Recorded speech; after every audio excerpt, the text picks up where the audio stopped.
आप सभी को स्वागत करता हूं प्रभु यीशु मसीह का नाम में। जो ट्रैफिक है इसको आप समझे। डेनियल की प्रोफेसी 11 अध्याय वचन 36, 37, 38, 39 इसको आप समझे कि एंटीक्राइस्ट, जो एंटीक्राइस्ट की बातें हैं। एंटीक्राइस्ट जब मंदिर में आ खड़ा होगा, लिखा है, क्या लिखा है मत्ती 24:15 में, सो जब तुम उस उजाड़ने वाली घृणित वस्तु को जिसके चर्चा डेनियल भविष्यवक्ता के द्वारा हुई थी पवित्र स्थान में खड़ी हुई देखो। पवित्र स्थान में खड़ी हुई देखो, ये डेनियल भविष्यवक्ता ने की थी। तो जो पढ़े वो समझे। अभी आप जो सुने आप समझे, और जो पढ़े वो समझे क्या लिखा है। और एक बार पढ़ो कि सो जब तुम उस उजाड़ने वाली घृणित वस्तुओं को जिसका चर्चा डेनियल भविष्यवक्ता के द्वारा हुई थी पवित्र स्थानों में खड़ी हुई देखो। जो पढ़े वो समझो। आप देख रहे हो, आप समझो। यीशु खुद कहता है कि तो मंदिर में एंटीक्राइस्ट बैठकर खुद को क्या करेगा, मंदिर में बैठकर घोषित कर देगा कि मैं हूँ जिसका तुम इंतजार कर रहे थे। मैं कौन हूँ जिसका तुम इंतजार कर रहे थे, यानी कि परमेश्वर यीशु मसीह खुद को कहेगा। परमेश्वर यीशु मसीह एंटीक्राइस्ट। ये कब होगा? जब एंटीक्राइस्ट को रोकने वाला पवित्र आत्मा जा चुका होगा, जब दूसरे शब्दों में इस पृथ्वी पे नहीं होगा। और बताओ तो ये कलेसिया यहाँ पर नहीं होगा, मतलब कलेसिया रैप्चर में उठा लिया जाएगा। उसके बाद तो उसको पढ़ते वक्त आप डेनियल का जो रेफेसी है 11 अध्याय 36, 37, 38, 39 इसको मैं पढ़ता हूँ। आप सुनिए, बहुत ध्यान से सुनिए।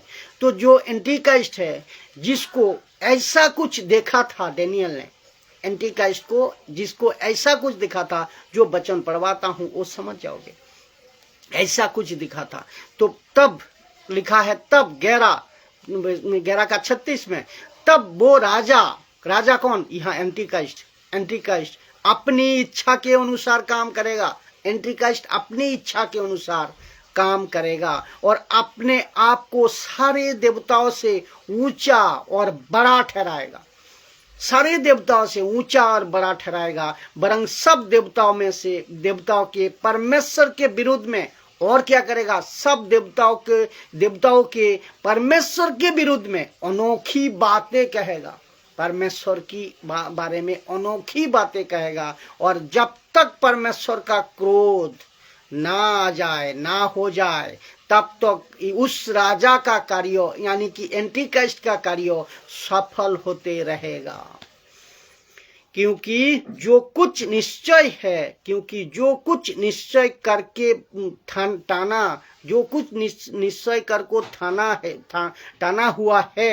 ठाना हुआ है वो अवश्य ही पूरा होने वाला है। तो जो निश्चय पूरा होने वाला है, जिसको पहले से बोल को रखा है परमेश्वर ने, वो पूरा होना ही है। तो इसको कहते हैं एक एंटीक्राइस्ट राजा के रूप में आएगा और अपनी इच्छा से काम करेगा और किसी के भी नहीं सुनेगी। वो किसी सरकार, किसी कॉन्स्टिट्यूशन, किसी संविधान का नहीं सुनेगा। वो किसी प्रकार का कोई कॉन्स्टिट्यूशन का, यानी कि संविधान का नहीं सुनेगा। किसी संविधान को वो फॉलो नहीं करेगा। लिखा है कि अपने आप को सारे देवताओं से ऊंचा ठहराएगा। इसका मतलब ये है कि उसी वक्त एक ही रिलीजियंस, वन वर्ल्ड, एक ही वर्ल्ड, और वन गवर्नमेंट, एक ही सरकार, जो कि एंटीक्राइस्ट का होगा। और एंटीक्राइस्ट करेगा, वो करेगा। ठीक है, ये समझ गया ना? यहाँ तक ठीक है। तो फिर लिखा है सब देवताओं के परमेश्वर के विरुद्ध में वो अनोखी बातें करेगा। मतलब सारे ईश्वरों का एक ही ईश्वर होगा, सारे ईश्वरों का एक ही ईश्वर होगा, एक ईश्वर है। और वो ईश्वर कौन है, ये आपको समझ गए होंगे। सारे ईश्वरों का एक ही ईश्वर यीशु मसीह, परमेश्वर यीशु मसीह। और वो ईश्वर है परमेश्वर हमारा यीशु मसीह। तो सारे ईश्वरों का एक ही ईश्वर होगा, वो है अपना यीशु, वो है अपना यीशु मसीह परमेश्वर, और उसका निंदा करेगा। तो और लिखा है कि जब तक परमेश्वर का क्रोध ना आ जाए, जब तक परमेश्वर का क्रोध ना हो जाए, तब तक उस राजा का कार्य सफल होते रहेगा। ये जो 7 years of great tribulation start, तो इसका काम वो इधर सफल होगा, उसका काम सफल होगा। ये 3.5 साल के जो शुरुआत है, ये काम सफल होगा। लेकिन जैसे ही ये शुरू होगा एंटी क्राइस्ट का ऊपर और उसका किंगडम का ऊपर, उसका सेनाओं का ऊपर, उसका राज्यों का ऊपर, जो ये 7 years of great tribulation start होगा 3.5 साल का, इसमें जब शुरू हो जाएगा, तब एंटी क्राइस्ट का ऊपर और उसका सेनाओं का ऊपर, उसका किंगडम का ऊपर भारी विपत्ति आने वाला है। उसको रेवलेशन का चैप्टर में आपने पढ़वाया है, मैंने पढ़वाया है, आप पढ़े देखे होंगे, वीडियो को यूट्यूब में जरूर देखें। फिर वचन 37 में सुनिए क्या कहते हैं। वो अपने पुरखोजों के देवताओं की चिंता ना करेगा। वो अपने पुरखोजों की देवताओं की चिंता ना करेगा, ना स्त्रियों की चिंता करेगा, ना स्त्रियों की प्रतीति का कुछ करेगा, ना स्त्रियों की चिंता करेगा, ना पुरखोजों की देवताओं की चिंता करेगा, और ना ही स्त्रियों की चिंता करेगा। मतलब लड़कियों की, औरतों की प्यार की चिंता ये नहीं करेगा। और ये कौन है, ये पुरुष नहीं होगा, ये एंटीक्राइस्ट पुरुष नहीं होगा, ये पुरुष नहीं होगा, ये होगा कि मतलब क्या है, जिसको कहता है पुरुष से शादी करने वाला, ऐसे वाला होगा, ये ऐसे वाला होगा। बाप रे, सोच को देखे आप, कितना भयंकर है ये। और लड़कियों को और औरतों की इज्जत नहीं करेगा ये, और ना किसी की औरत की और लड़कियों की इज्जत करेगा, ना देवताओं की इज्जत करेगा, क्योंकि वो अपने आप ही को सभा के ऊपर बड़ा ठहराएगा। तो जिसके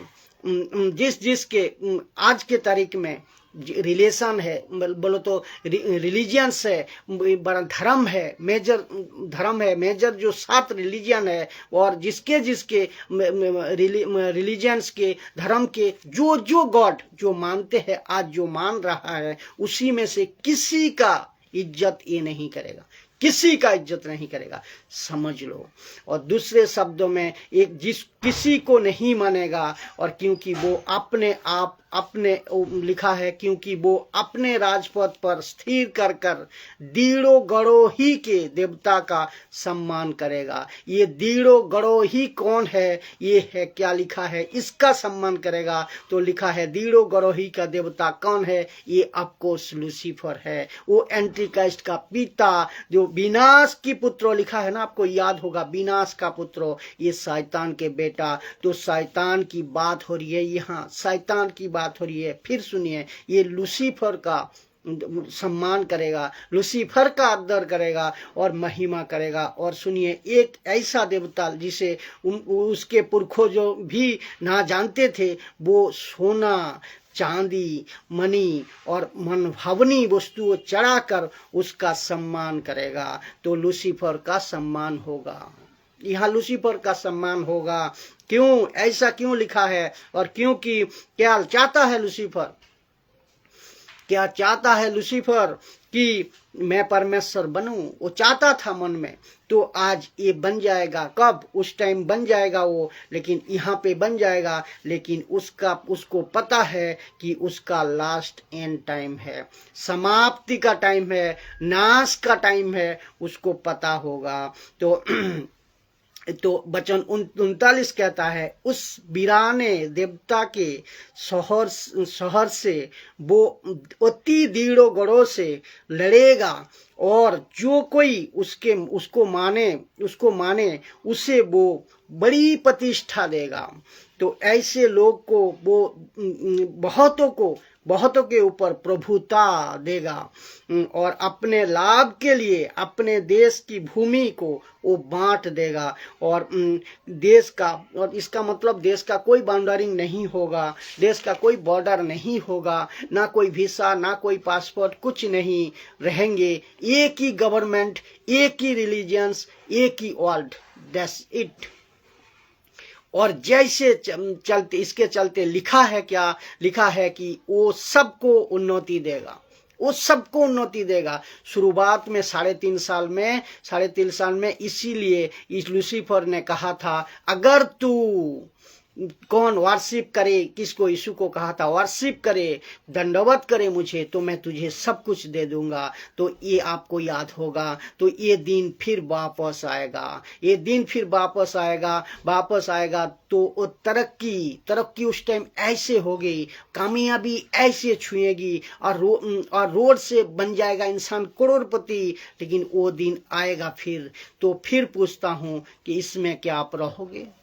नहीं रहोगे। इसमें कलेसिया रहेंगे? नहीं रहेंगे। सच्चा मसीह रहेंगे? नहीं रहेंगे। खरी शिक्षा का प्रचारक रहेंगे? नहीं रहेंगे। फिर सुनिए, रैप्चर के बाद क्या होगा? रैप्चर के बाद अन्य जाति के लोग प्रशेष हो जाएगा। आज जिसको सुसमाचार हम सुना रहा है, वो आपका बात को नहीं सुन रहे हैं, हमारी बात को नहीं सुन रहे हैं, लेकिन उस दिन वो प्रशेष हो जाएगा। वो उस दिन एहसास करेगा तो भी उसको नहीं मिलेगा।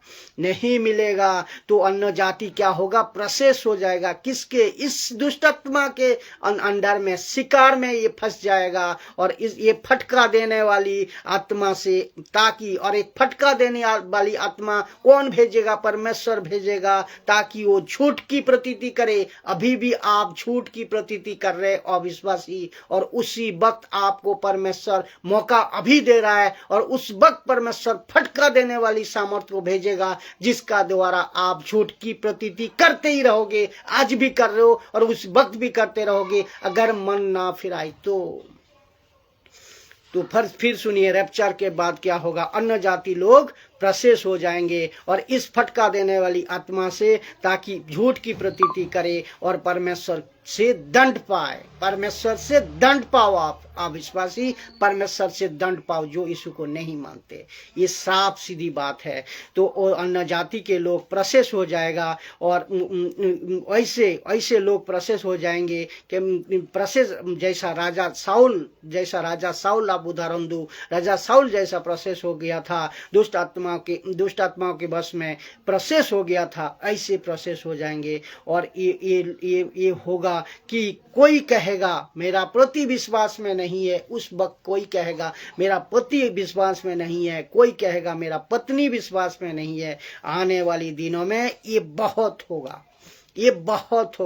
जैसे आज बाहर किसी को, मैं अभी बताया, किसी को गॉस्पेल सुनाता हूँ, आप सुनाते हो, सुसमाचार सुनाते हो, आप वो उसको सुनते हैं? वो नहीं सुनते हैं। तो क्यों? वो प्रोसेस में है, वो दुष्ट आत्मा में भरे है, उसका आत्मा का द्वारा चल रहा है। तो आज जैसा है उसी वक्त ऐसा होगा। जैसे किसी को देखा, आपने किसी को देखा होगा ना, किसी को आपने देखा होगा कि कत्ल तक कर देते हैं ईश्वर के नाम पे। आप उसको सुसमाचार सुनाने जाते हो, अच्छा सुसमाचार सुनाने जाते हो, सच्चा परमेश्वर का सुसमाचार सुनाने जाते हो, वो उसका ईश्वर का नाम से इंसानों को कातिल तक कर देते हैं, आपको मरने तक आ जाता है। ये प्रोसेस है उस आत्मा से, प्रोसेस है उस दुष्ट आत्मा से, उस दुष्ट आत्मा का शिकार है ये। ऐसा और भी होगा। अभी क्या है? छूट गया जो विश्वासी है, छूट गया जो कलेसिया में रैप्चर हो गया, और जो रैप्चर में नहीं गया, जो रह गया, छूट गया, उसका क्या होगा? देखिए, उसका क्या होगा देखिए कि आफ्टर रैप्चर का बाद पवित्र आत्मा जब जा चुका होगा, कलीसिया जा चुकी होगी और खरी शिक्षा के सेवक जा चुके होंगे, और सब सोच को देखिए जो छूट गए हैं उनका ऊपर क्या होगा, क्या बीतेगा। विश्वास की बात कर रहा हूं मैं, विश्वास ही की बात कर रहा हूं जो रह जाएगा। 666 इसका बात शुरू है, इन सभी को बेबस किया जाएगा, इन सभी को जो रह जाएगा।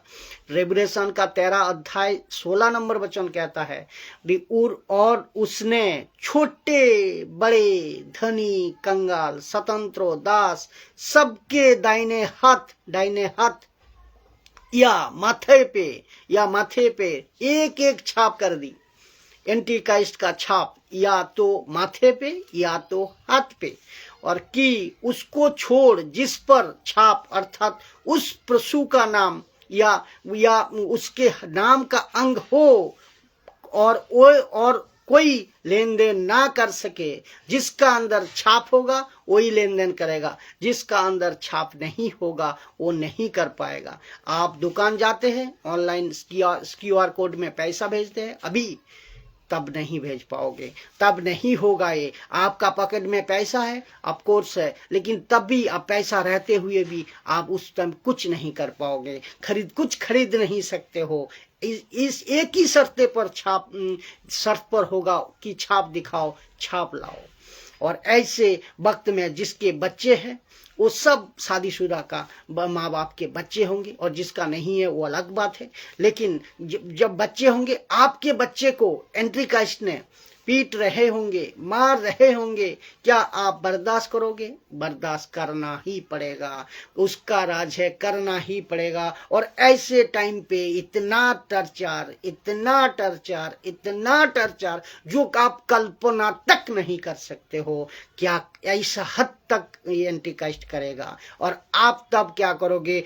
आप कहोगे प्रभु मुझे पता नहीं, और मुझे पता तक नहीं हो रहा है, बर्दाश्त की एक सीमा, बर्दाश्त की बाहर हूं, इतना टर्चर होगी। तो एक वक्त को सुनिए, परमेश्वर ने, तो आप ये कहोगे, एक बात को सुनिए, परमेश्वर ने हमारे अंदर ऐसे एक चीज बनाई है जो कि बॉडी में जो वो है क्या, दर्द। अब टर्चर का मारे आपको इतना टर्चर होगा जो कि आप दर्द को महसूस नहीं कर पाओगे, और ये दर्द एहसास की होगी कि ये दर्द वाली फीलिंग परमेश्वर ने क्यों बनाई है। जैसा आप सोचे, अगर किसी को धीरे से एक चिमटी काटो तो वो चिल्लाते रहते हैं मानो क्या कुछ हो गया। तो ये जो दर्द है ना, ये जो एहसास है, सबका पास है, हर एक इंसान का पास। जरा सा भी आपको चोट लगे या कट जाए तो आपके क्या दर्द होता है तो सब जानते हैं आप। तो ये टर्चर ऐसा साधारण टर्चर नहीं होगा, वो अपना मर्जी से एंटी क्राइस्ट करेगा। इतना होगी कि दर्द का एहसास बर्दाश्त का बाहर होगा। जैसे यीशु ने कहा था हो सके तो कटोरा हटा ले, याद आया कुछ, आपको याद आया, ऐसा समझो। तो मैं समझता हूं कि अच्छे को ये दर्द के आगे घुटना टेकना पड़ेगा, अच्छे को। तो एंटी क्राइस्ट खतरनाक टर्चर करेगा। एंटी क्राइस्ट सोच नहीं सकते हैं कि आप इतना टर्चर आपका ऊपर होगा, ऐसा करेगा एंटी क्राइस्ट। तो इसका पहले आप जो मसीह जिंदगी जी रहे हो, मैं चाहता हूं आप रैप्चर में उठाए जाएं, सही शिक्षा को अपनाएं, वचनों का साथ चले, अपने को पवित्र बनाए रखे, सही शिक्षा का साथ, मजबूती का साथ मसीह जिंदगी जिए, ताकि आपको ये दिन दिखना ना पड़े, ताकि ये दिन आपको देखना ना पड़े। जय मसीह। खूब शेयर करें वीडियो को, जितना हो सके लोगों तक पहुंचाए। यूट्यूब में भी अपलोड हो जाएगा, उसको भी आप शेयर करें, फॉलो करें, सब्सक्राइब करें, और फेसबुक में भी है, इंस्टाग्राम में भी। ये सारे कॉन्सेप्ट में आप लोग आगे बढ़े। जय मसीह।